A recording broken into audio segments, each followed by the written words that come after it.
All right, well, too hot to handle. We're starting off pretty strong with that scripture reading right there. That's why we're offering ices immediately after the service, just so we're clear, to cool down.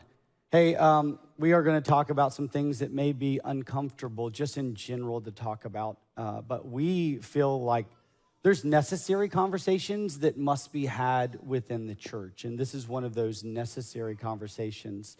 And we do that, Lord willing, with a lot of grace and a lot of love and compassion for people. I want to turn your attention to the screens and just give you some resources. If you're like, hey, I'm intrigued by this, I want to learn more, I want to go deeper, well, let me give you some books that I would deeply encourage you to at least examine. The first two books are by Carl Trueman. He's a professor. The first book, Strange New World, is kind of a consolidated book from the rise and triumph of the modern self. That second one's more academic in nature. The first one, I would suggest that if you're just a common person, it's an incredible read to ask the question, how did we get to where we have gotten as a culture? John Mark Comer wrote the book, Live No Lies. I think a great cultural assessment to where we're at.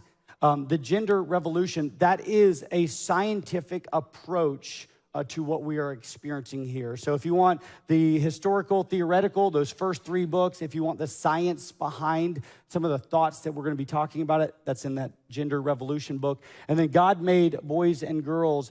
That's an incredible book if you have young children to read with your kids on a pretty consistent basis. And what it does is it forms a holistic understanding of sexuality, gender, and who God made us to be. So resources, encourage you to read them. Let me just say this in the front end. We live, I think, in deeply confusing times. Culturally speaking, what was once very clear and obvious and accepted has been rejected, has been made unclear, and has simply been discarded. Or they say it this way, that's archaic thinking. To think like that, you're living in the past times. And for us, I just think it's just a really unclear moment for us. Let me give you a few perplexing examples of this.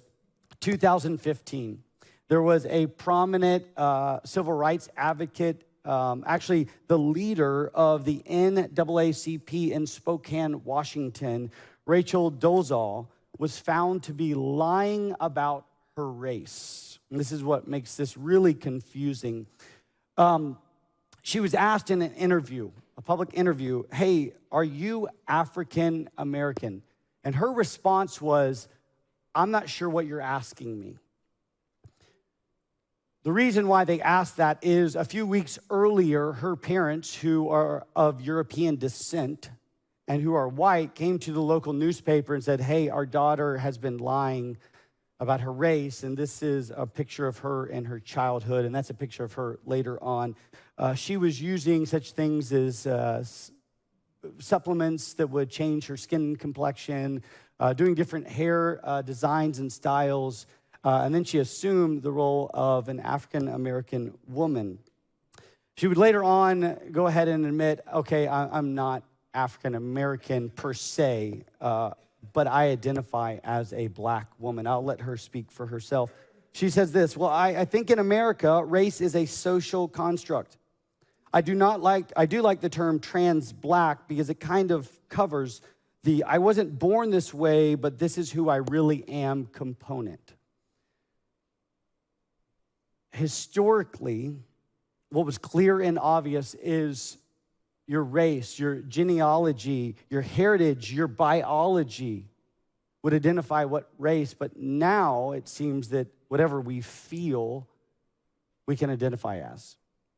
Again, what is external matters little, what is internal matters a whole lot. Another example was this year, Chris Tyson. Some of you may have heard that name. He is a YouTube star on the Mr. Beast channel. This channel has 181 million subscribers, and their videos just on this channel alone, over 32 billion views. 32 billion. This is just the one channel. Earlier this year, Chris on the left announced that he had begun hormone replacement therapy. Essentially, what is happening is he is taking hormones to block testosterone in his body and ignite a more feminine look in his body. What makes this really, really confusing is Chris actually married a girl named Katie back in 2018. Then in 2020, they had their first child. They welcomed a little son into the world. Later on in 2020, he announced that he was bisexual and that he ultimately would divorce or dissolve his marriage.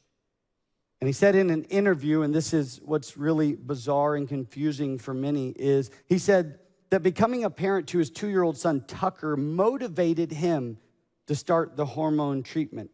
And he credited his child for helping him through the transformation. A little 2-year-old boy, both saying, he's my encouragement and my help through this. Guys, this is just the tip of the iceberg. Just the tip of the iceberg. We live in really confusing times and moments. And there's been this radical elevation of what is internal over what is scientific, biological. The question is, how did we arrive at such times? And then even as Christians, what in the world do we do with this? Like, how do we make sense of this? How do we navigate such a cultural moment? And that is our hope in this series, is that we are gonna navigate this and navigate this well together so that we come out of here with some clarity, at least biblically speaking, about how we are supposed to act and think and respond.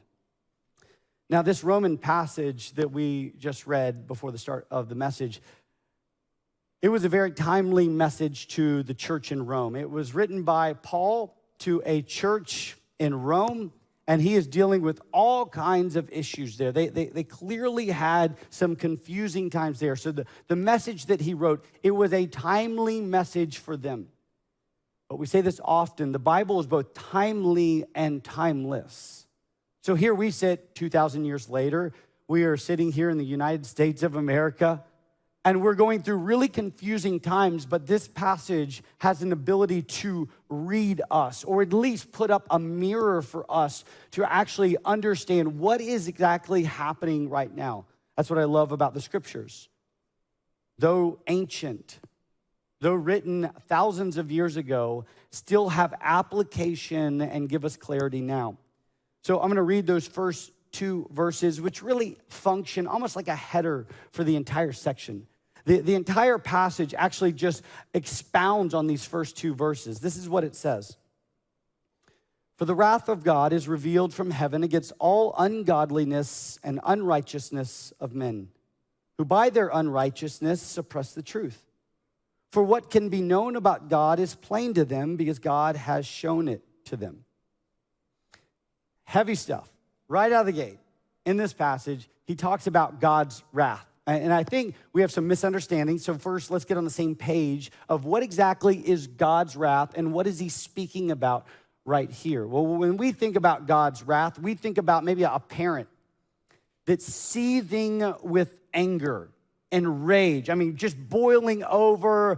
I am angry. I am mad. And a parent that's almost controlled by emotions. When you read about God's wrath, that is not what is happening here. We do know that God hates sin. We do know that God absolutely is in opposition of sinners. We know this. But God is not controlled by emotions. He's not ruled and reigned by emotions. They have their proper place in his being. And so God is standing in opposition, but he is not out of control. Next, there's a couple types of wrath that we see in the scriptures. We see active and passive. Active is the one that we often think of. We think of like, okay, people are in sin, and so what's going to happen? A fireball is going to come out of heaven and is going to strike where they're at. Have you ever been with somebody they're like, oh man, I couldn't go to church because a lightning bolt would strike me? That is the thought of active wrath. We see that in the Old Testament and in the New Testament. Sometimes God actively pours out his opposition, his hatred towards sin. He does that absolutely in a very direct manner. But often what we see is his wrath working out in a more subtle way. And this is the passive wrath of God. Verses 24 and 25 kind of give indication to this. Listen to this. It says, therefore, that means considering what we just read, consider this. Therefore, God gave them up in the lust of their hearts to impurity, to the dishonoring of their bodies among themselves, because they exchanged the truth about God for a lie and worshiped and served the creature rather than the Creator, who is blessed forever. Amen. The passive wrath of God is when this happens. God simply hands us over to do what we're wanting to do. The desires, the evil desires inside of us, we refuse to be parented by God. We refuse to obey him. He goes, all right, I'm going to let you bring this out to its natural conclusion. This is not the order of the universe. This is not how I designed everything, but I'm going to let you run in this, and you're going to experience pain and hardship, difficulty. If you're a parent, you know this kind of thinking, right? Sometimes our children do not accept the discipline that we give them. They do not want to be parented in a certain moment or a certain arena of life. And so what do? You're like, all right, well, I guess the choice is, if you don't want to accept the discipline, if you don't want to be parented in this moment, what are you going to do? I'm going to allow you to make this decision and feel the consequences of the decision. So sometimes, and this is one of the hardest things as a parent, you allow your child to walk in foolishness and hopes that they learn from the foolishness and the consequences. And so we see this with the passive wrath of God.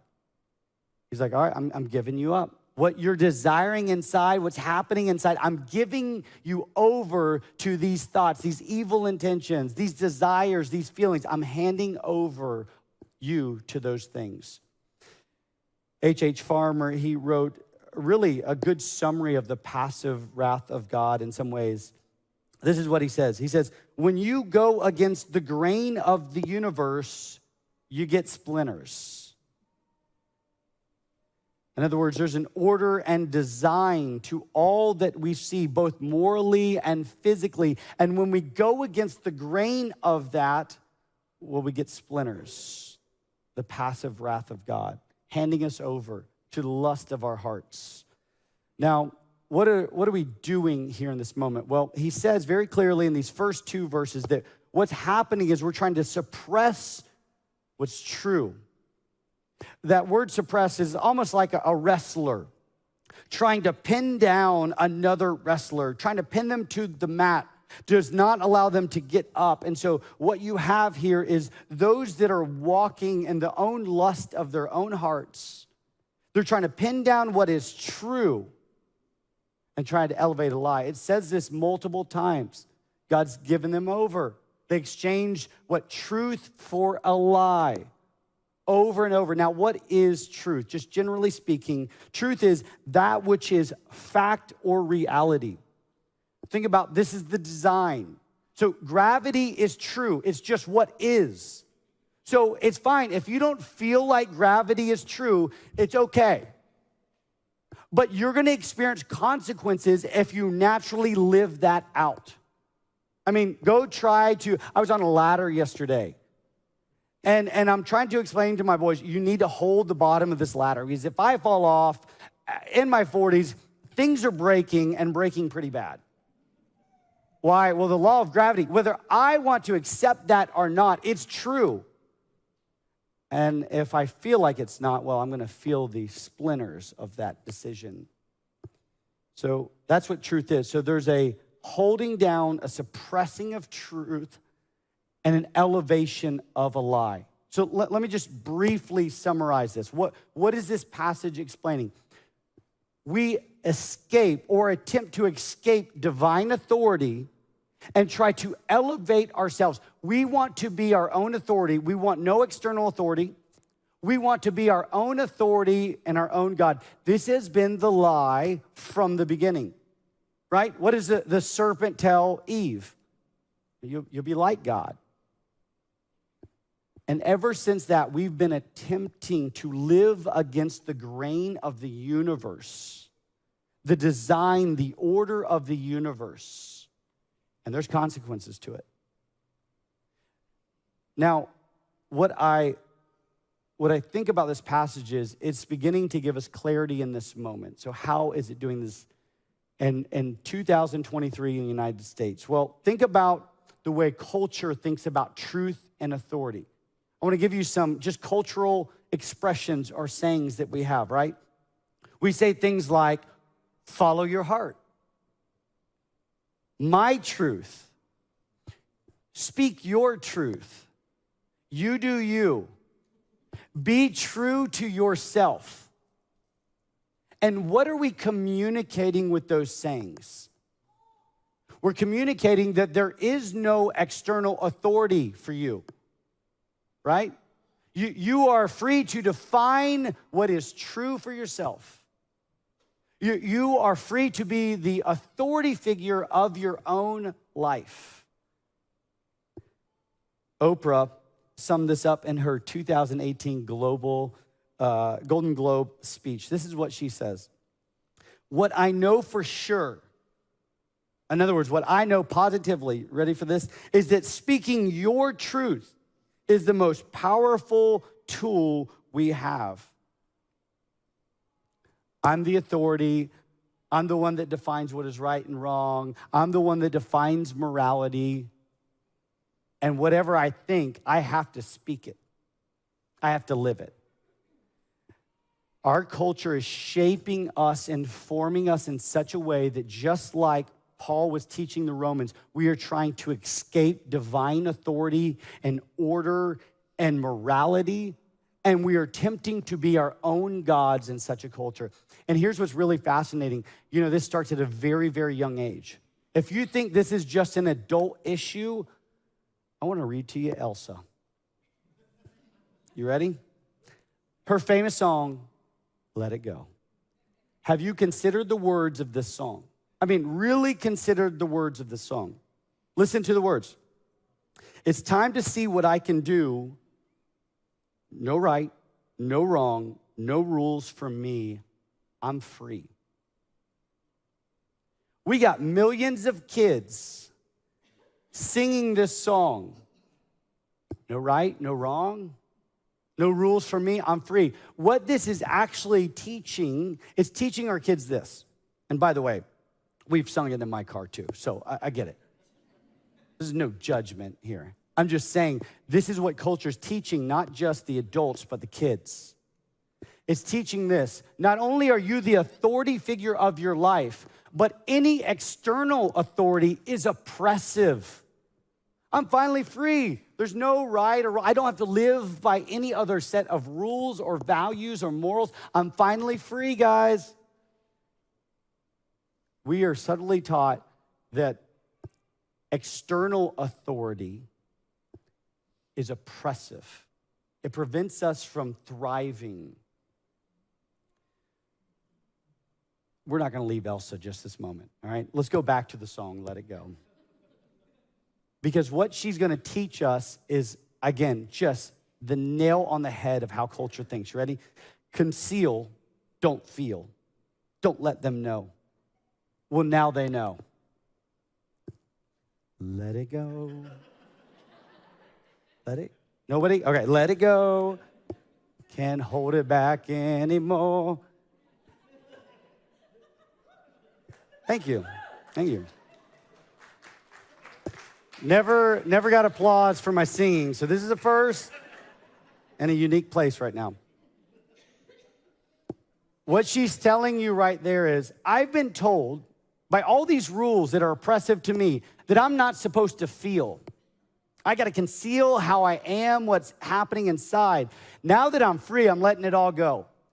And if I'm going to be my own authority, I've got to give expression to my feelings. So just a summary of culture is feelings are now authoritative in our culture. Feelings have been given a supreme place in our thought about how we're to live, in our morality, in our value system. We elevate feelings over everything else. Well, hey, you're a European descended woman, but you feel like you're African American. It's fine. How do you feel? You feel like you're a woman trapped in a man's body, so you can live that out. Now, I'm about to hit a few of us a little bit harder because this goes beyond just those two examples. How about this? I've sat in multiple rooms where a spouse says, I just don't love him or her anymore. I just don't feel this anymore. And so the vows that I've made, my feelings are higher than those. The authority of the words that we spoke that day before God and others are below how I feel. How about this? If I feel like having sex with someone who isn't my spouse, then guess what? I'm just going to live that out. I feel like doing this, and so I'm going to live it out. Feelings have an unhealthy place in our culture. How about this? I don't feel like having this child. And so I'm going to go through the procedure. Feelings have a supreme place. You know what's really odd? When you look at older generations, like our grandparents, they tried to suppress their feelings. They were very skeptical of feelings. But now the pendulum has swung so much that they didn't give expression to their feelings, swung so much that all we want to do is give expression to our feelings, that they become authoritative right now. And so we've traded what is true for how we feel. Are you seeing how Romans 1 is just playing itself out right here in our context? And so let me just warn us about dangers of allowing feelings to be authoritative. The first is feelings are just unstable, right? Feelings are wavy, that we go through different motions. Sometimes I feel like this, and other times I feel like this. There's no consistency when it comes to feelings. Hey, by the way, if you're a young married person or considering marriage, that feeling you have, we know from research, it goes away after 2 years. So if you're defining love by a feeling, guess what? It goes away. That's just hormones firing inside of you. But you got to keep the romance alive, right, baby? Where is she at? Is she in here?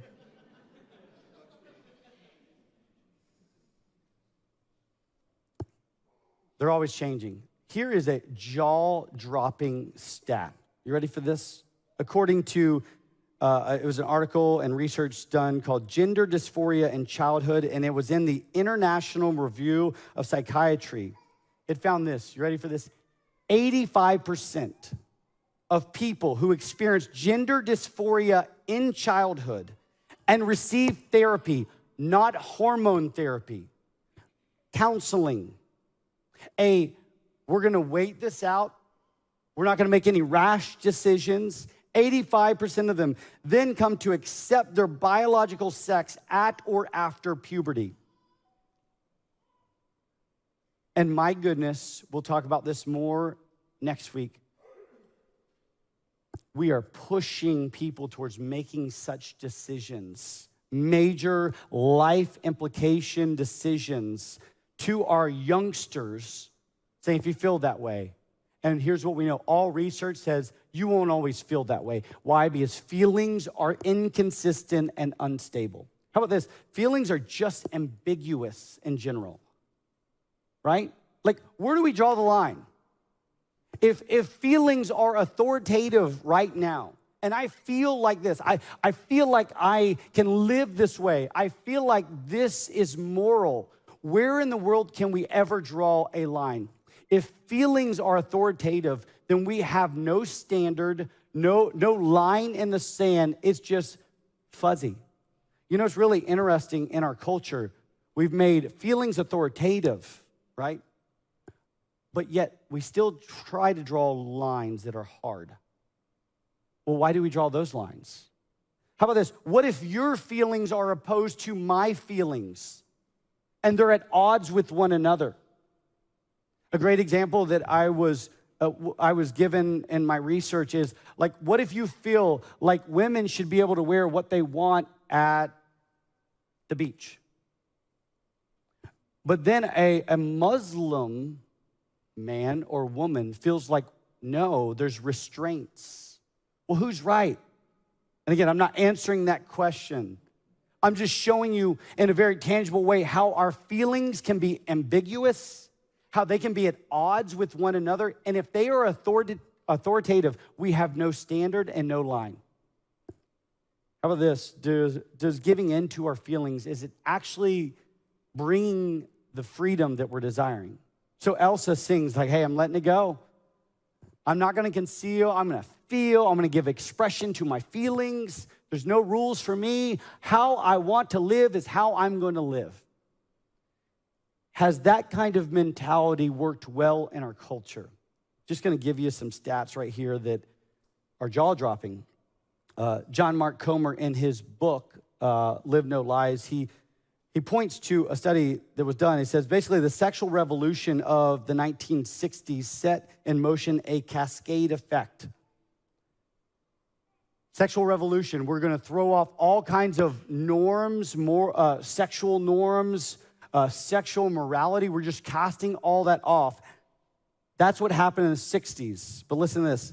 Happiness levels have been in decline in the U.S., interestingly, since the 60s. Now, we can't attribute all of this to one part of our life. But here's what we know for certain. Having no morals when it comes to sex has not led us to be happier people.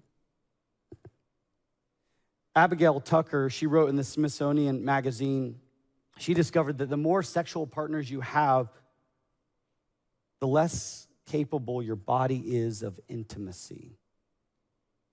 But again, if you feel like this, just give into it.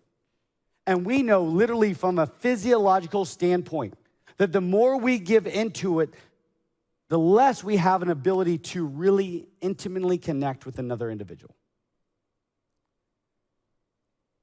Divorce, just another stat that I want to read. You can go ahead and put this stat up here on the screen. This is an article that was written, Men versus Women, Who Does Better in Divorce? In the long run, a man's overall economic quality of life based on earnings and the amount spent on living expenses improves after his divorce because he continues to earn more and bears fewer family expenses, while a woman's overall economic quality of life post-divorce declines. General statement. I know there's a lot of people that have been through divorce and it's been different. But I want you to read, even in divorce, there's an disproportionate benefit to men over women. How about this? Another study found that children of divorced homes struggle with intimate and healthy relationships in adulthood. So it's fine. I don't love my spouse anymore, and we're just going to get a divorce, and we'll figure out the kid thing. And then when you walk through it, you realize, oh my goodness, there is very real consequences to our children. Is it helping us thrive just to live how we want? How about this, transitioning gender-wise? This was a stat that was found in Transitioning Procedures Don't Help Mental Health. The largest data set shows this. The largest patient data set in the world on people who have had sex reassignment surgery reveals that these procedures have produced, you ready for this? No positive effects on mental health. 0. And yet, here we are, saying, just live however you want. That's the best way to live. No right, no wrong, no rules for me. We're finally free, people. And then you read the stats and you're like, wait, are we thriving? Are we actually free by making feelings the authority of our life? I don't know if you've ever heard of this saying before, but I find this to be true. Feelings are good servants, but they are terrible masters. Feelings are good servants, but they are absolutely terrible masters. And we have made our feelings our master. So where do we go from here? The practice. Well, first, we have to recognize that we conform to truth, not try to transform truth. Culture says this, that how you feel, everybody else, even your body, should conform to how you and I feel. You have to recognize how I feel. And not only recognize, but this passage goes, you have to approve it, you have to celebrate it. Aren't we in such times as this? If you stand in opposition of how people feel right now, you are labeled a bigot. You are labeled hateful. Why? These feelings have become the master. And the world is supposed to conform to the master. But us Christians, we view the world and our bodies and everything else in a very, very different manner. Here's how we view the world. The Lord, He is the way, the truth, and the life. I conform to what He has designed and made. The order that He has set in motion, I take my life and I conform it to that. He doesn't conform to me. Truth doesn't conform to me. I'm not trying to transform anything. No, instead, I allow the Lord to change me and to conform me into the image of God. And there's not one arena of my life that this is left out.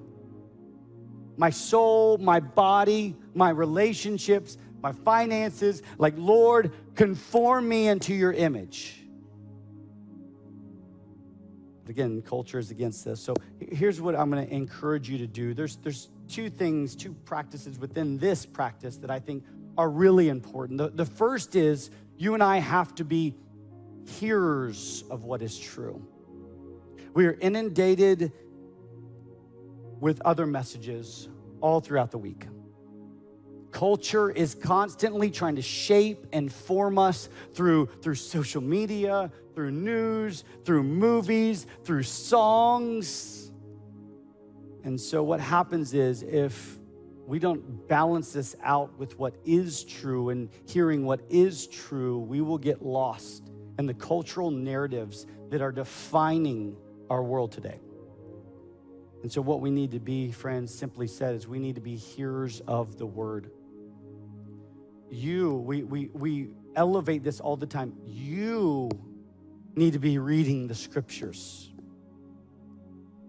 You and I need to gather on Sundays. One of Satan's best strategies is to isolate people that are feeling like this and they're struggling and wrestling. And by the way, it's a real struggle and wrestle. And they feel like this. And what he goes is, I want you to isolate and get away. No, what we do is together, we are studying the scriptures together. We're gathering under the banner of the scriptures going, okay, Lord, teach us, lead us, guide us, because we want to be conformed to the truth, not try to transform it. So how are you and I hearing the word? How are we doing that in community? Those are essential aspects. You're hearing the word, what is true, and you're doing it in community. And then number 2, place feelings in their proper place. Place feelings in their proper place. Feelings are not wrong. They're God-given. The Lord gave us bodies and souls that experience emotion. So if you walk out of here and you're like, I got to reject all feelings, that was not the message. Here's the message. Feelings do have their proper place in our life. And what is that proper place in our life? What is below what is true. If you've ever rode a horse, you know that Whenever you get on the horse, it's saddled, it's bridled, right?